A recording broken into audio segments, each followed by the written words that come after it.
Farrah Storr, The Discomfort Zone. How to Get What You Want by Living Fearlessly.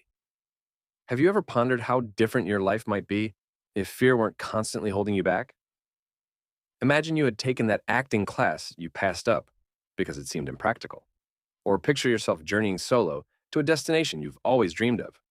Perhaps you would have taken the leap to confess your feelings to someone special, leading you to a completely different place in your life. Fear, a familiar foe, tends to control us daily. That nagging discomfort in the pit of our stomach that screams for us to run away does nothing but limit our potential, keeping us tethered to the familiar. This fear stops us from discovering new skills, seizing different opportunities, or meeting new people. Yet there is a way to overcome these fear-induced barriers. And it's not just reserved for the inherently courageous or the wildly reckless. To truly live your life to the fullest, you must learn to be at peace with being uncomfortable. Bloom number 1. Harnessing fear to boost your performance. Recall the last time you faced an important test. How did you feel right before it started? Were you energized, fully prepared to conquer each question? Or did you feel nauseous, fretting over what you might have missed and picturing your downfall?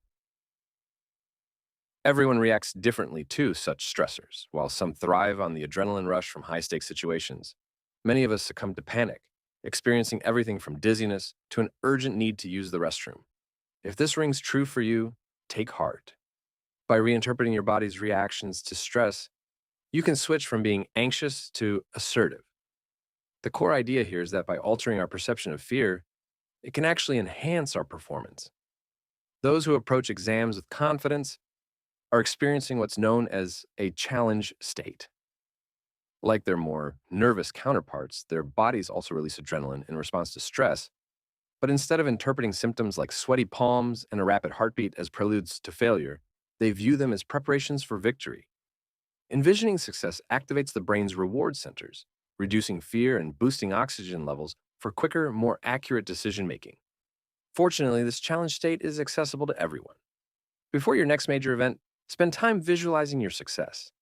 For instance, if you're preparing for a job interview, picture yourself impeccably dressed, greeting your interviewer with confidence and answering each question clearly and calmly. Repeat this visualization frequently to foster a sense of control and diminish fear. Monitor your inner dialogue as well. Replace every negative thought with an affirmative one. Instead of dreading failure, cheer yourself on. Athletes have used this strategy for years to handle pre-competition anxiety effectively. The more you practice, the easier it becomes to adopt a challenge state. By retraining your interpretation of physical fear responses, you'll grow more adept at facing daunting challenges head-on. You'll also be better equipped to devise contingency plans if necessary. We'll delve deeper into this in the next Bloom. Bloom 2. Mastering the art of conquering obstacles for ultimate success. The saga of Eric Underwood, an illustrious dancer of the century, exemplifies the profound impact of facing and overcoming obstacles on the path to success. Underwood's story unfolds, with him taking center stage as the first black soloist at London's Royal Ballet and shining at the American Ballet Theatre. Remarkably, his journey into the world of dance began only at the age of 14, years later than most of his peers, and not from a love for the ethereal performances of Swan Lake, but from a desire to escape the gritty realities of his neighborhood in Washington, D.C. Initially, Underwood's aspirations were set on acting. He saw his opportunity when a local performing arts school sought new talent. However, his acting audition unraveled disastrously, leaving him faltering and choked up midway. A moment that could have marked the end of his dreams, but Underwood's spirit was indomitable. As he was walking away, a new possibility caught his eye. A group of ballerinas warming up.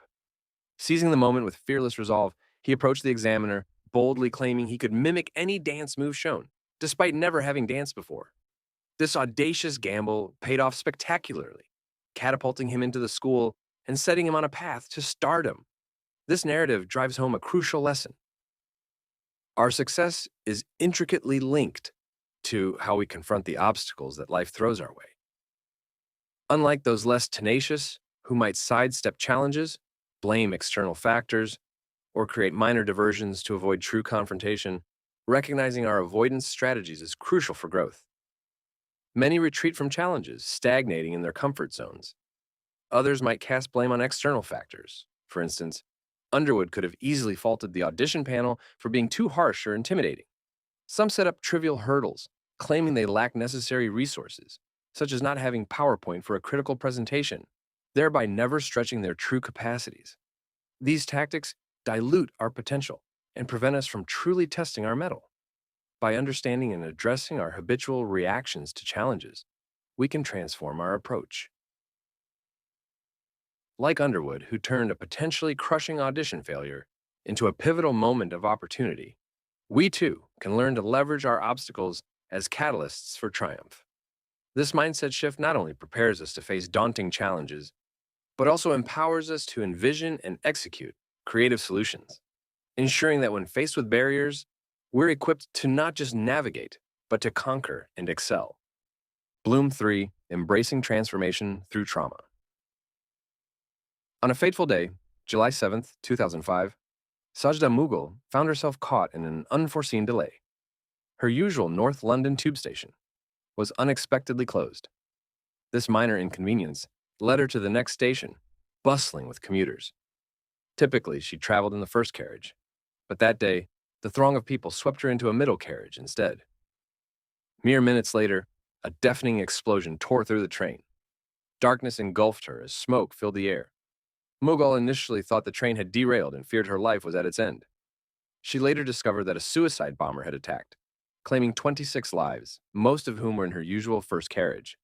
This harrowing near miss would redefine the trajectory of her life. This incident highlights a profound truth.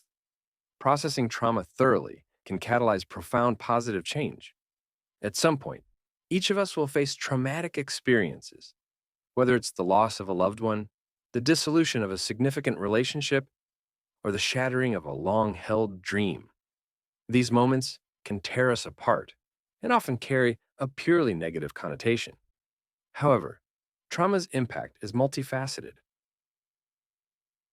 In the mid-1990s, researchers Richard Tedeschi and Lawrence Calhoun of the University of North Carolina coined the term post-traumatic growth, a concept suggesting that profound adversity can foster substantial personal and societal advancement. Mughal's ordeal on that July morning was devastating, yet it radically transformed her perspective on life. Rather than succumbing to despair, she channeled her anguish into introspection and action. She pondered the motivations of the terrorists and contemplated what could be done to prevent future incidents.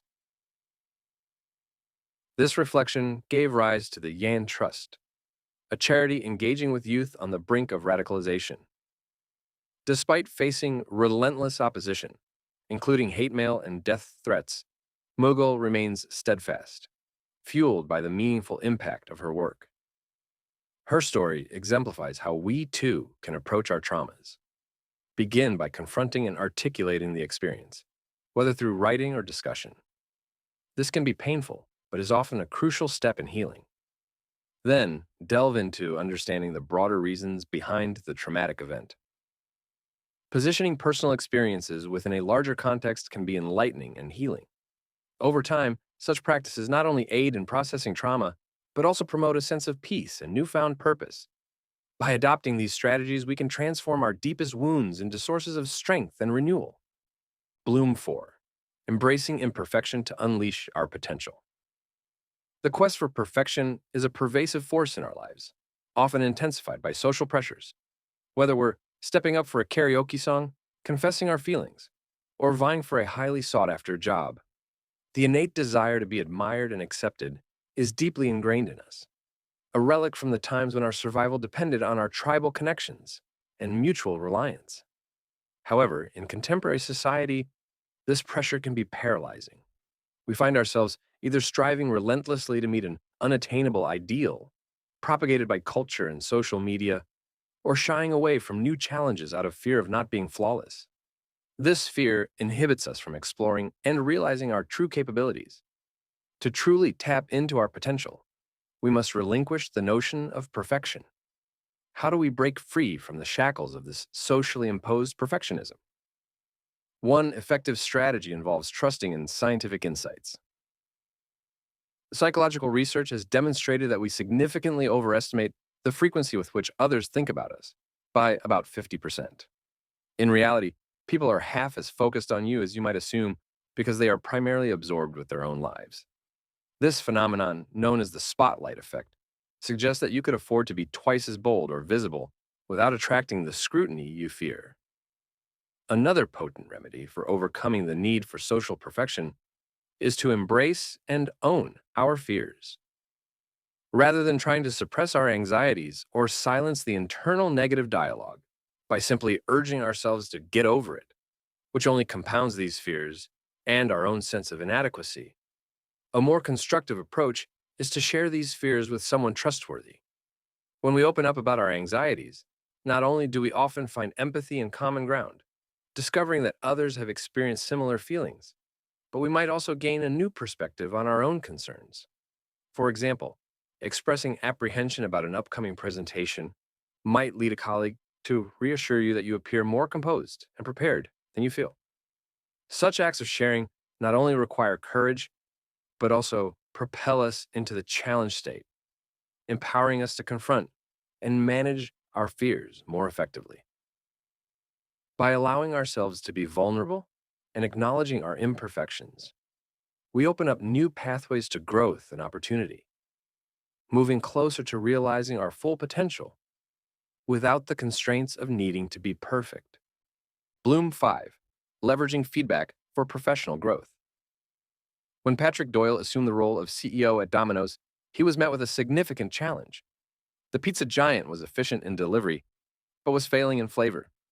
In an audacious move to revitalize the brand, Doyle initiated the Pizza Turnaround campaign, which boldly showcased real customer criticisms on national television. Following this, he introduced new pizza recipes and filmed the same customers trying the improved versions. This strategy was a gamble, but Doyle's confidence in the power of customer feedback paid off handsomely. The new pizzas received glowing reviews, and within just 3 months, Domino's saw a dramatic surge in both sales and stock prices. This example underscores a vital lesson. To excel in our professional lives, we must actively seek and embrace regular feedback. Although receiving feedback can be daunting, no one relishes being confronted with their shortcomings. It is essential for personal and professional development. Feedback, in its essence, can be as impactful as sex. Yes, that's a bold comparison, but here's why it fits. When feedback is offered by the right person, at the right time, it can be profoundly transformative. The giver of this feedback should be someone you trust implicitly, someone impartial, who genuinely has your best interests at heart. Farrah Storr, an author, refers to this trusted individual as her care coach. She meets with them regularly, selecting a cozy cafe for their sessions, which she schedules in the morning when she feels most resilient.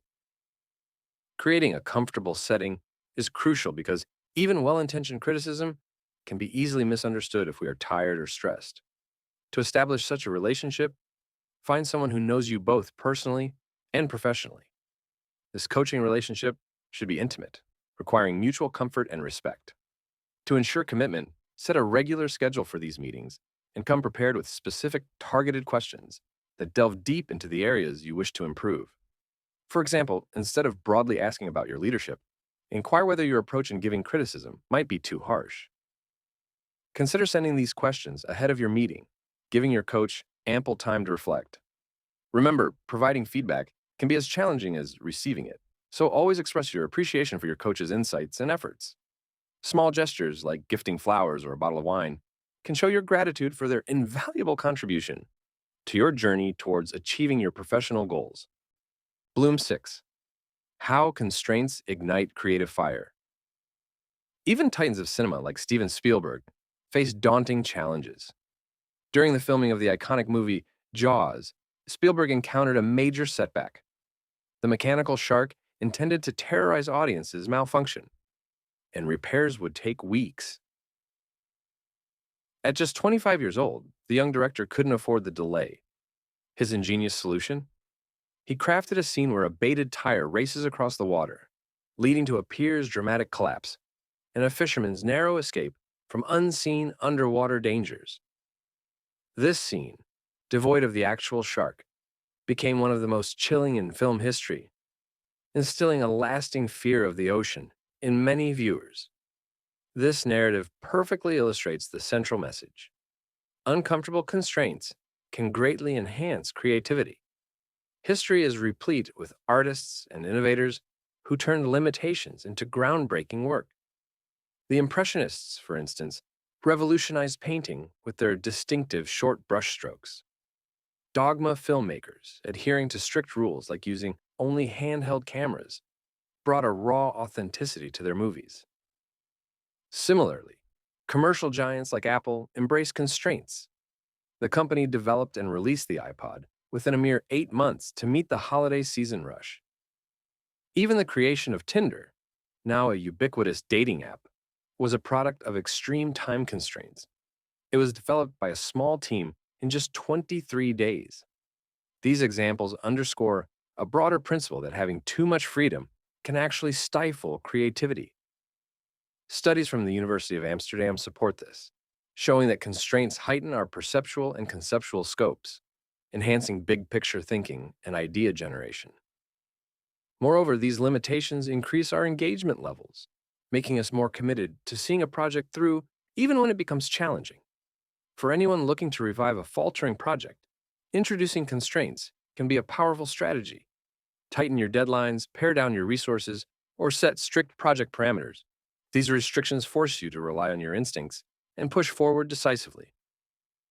So next time you find yourself in a bind, remember, it might just be the perfect opportunity to unleash your most creative and effective solutions. Bloom 7. Embracing failure as a stepping stone to success. Next time you visit a department store, make your way to the cosmetics counter. Take a close look at the big brands, especially their limited edition products, often adorned with gold foil labels to catch your eye. While these items may appear exclusive and special, they often serve a more practical purpose. They are market tests. Brands like Tom Ford use these limited editions to gauge consumer interest in new fragrances, such as with Soleil Blanc. If these products don't perform well during this testing phase, they simply fade away without a grand exit. This strategy illustrates a crucial lesson. To achieve real success, we must be willing to embrace the possibility of failure. There are two types of failure. The first results from negligence, lack of effort, or inadequate skills. The second type, which can be termed smart failure, occurs when we push boundaries and venture into new, unexplored territories. Unfortunately, our society often stigmatizes all failure equally, neglecting to recognize that the path of innovation is paved with trials and errors. Smart failure doesn't signify incompetence. Rather, it indicates a bold venture into the unknown, a departure from the safe and familiar without a guaranteed map to success. The journey doesn't end with the launch of a new product or initiative. What follows is perhaps even more critical: learning from our failures. This involves a meticulous examination of what did not work, delving deep into the reasons behind the failure. Such analysis is uncomfortable and demands a high level of self-scrutiny and honesty. It requires questioning every facet of the project, including our own roles in the shortcomings. This process isn't enjoyable, and many shy away from it, opting instead to avoid the uncomfortable details. However, if we can endure this discomfort and objectively assess our failures, we gain invaluable insights. While it's tempting to blame others for these setbacks, focusing on understanding what went wrong, rather than who is at fault, can uncover crucial lessons that enhance our chances of future success. By cultivating a mindset that views failure as an essential part of learning and growth, we equip ourselves with the resilience and wisdom necessary for eventual triumph. This approach ensures that with each setback, we're not just failing, we're growing, adapting, and inching closer to success. Bloom 8. Enhancing your hustle with mutual benefits. Steve Jobs, even in his early teens, exemplified masterful hustling. As an 8th grader, he reached out to Hewlett-Packard to request spare parts, a bold move that not only got him the parts, but also a summer internship. Throughout his illustrious career, Jobs championed the idea of taking initiative and asking for what you want, recognizing that most people hesitate to make such direct requests. While this proactive approach is commendable, especially if you're a visionary like Jobs for many of us, the idea of hustling brings a level of discomfort, particularly the fear of appearing selfish or demanding when asking for favors without offering anything in return. However, there's an effective way to alleviate this discomfort and reframe your hustle as a mutually beneficial exchange. The principle of reciprocity is key here. To truly refine your hustle, ensure it benefits both parties involved. Take Sarah Blakely, the founder of Spanx, for example. Her journey to getting her now famous shapewear into stores was anything but smooth. Initially, no retailers showed interest in her product, but when she finally secured an order from Neiman Marcus, she needed to guarantee sales to foster further orders. Blakely cleverly generated market demand by sending checks to her friends to purchase Spanx, effectively turning their purchases into support for her venture, while they received a free product. This strategic move exemplifies a successful hustle that benefits all parties involved and eases the discomfort of asking for help. This approach highlights a crucial aspect of hustling that Jobs tended to overlook: the importance of offering something in return. This transforms a simple request into an act of assistance, making the approach less daunting, since the transaction is no longer one-sided. Before making your move, it's crucial to do your homework. Research your target thoroughly and think about what you can offer them. For instance, if you notice they lack a strong social media presence, you could offer to help them establish one. Alternatively, you might introduce them to a valuable contact. Be clear and realistic about what you expect in return. When you present your offer, do so in a casual yet positive manner. This approach positions you as generous and collaborative rather than as a self-serving hustler. By framing your requests within the context of mutual benefit, you not only enhance your chances of success, but also build lasting relationships based on reciprocal value. This wraps up our deep dive into The Discomfort Zone by Farrah Storr. Key takeaways emphasize the natural human tendency to avoid discomfort, as we often interpret anxiety and fear as signals of danger. However, avoiding these uncomfortable experiences limits our growth, because they usually arise when we're exploring new territories or pushing our limits. Understanding that these uncomfortable feelings are fleeting can empower us to push through them.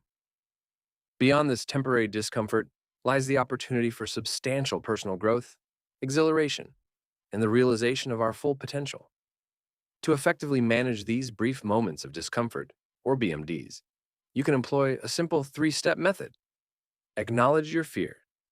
Ignoring fear only intensifies it.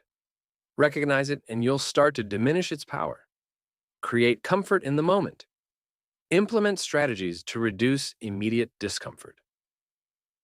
For example, in a high-pressure situation like an interview, taking a moment to sip water can give you that brief pause to gather your thoughts. Reframe your discomfort. Try to view your discomfort not as a threat, but as an exhilarating challenge that's energizing your body for what's to come. Thank you for tuning in. If you found this summary enlightening and helpful, please subscribe to our channel for more insights and actionable advice. Your support helps us continue providing valuable content.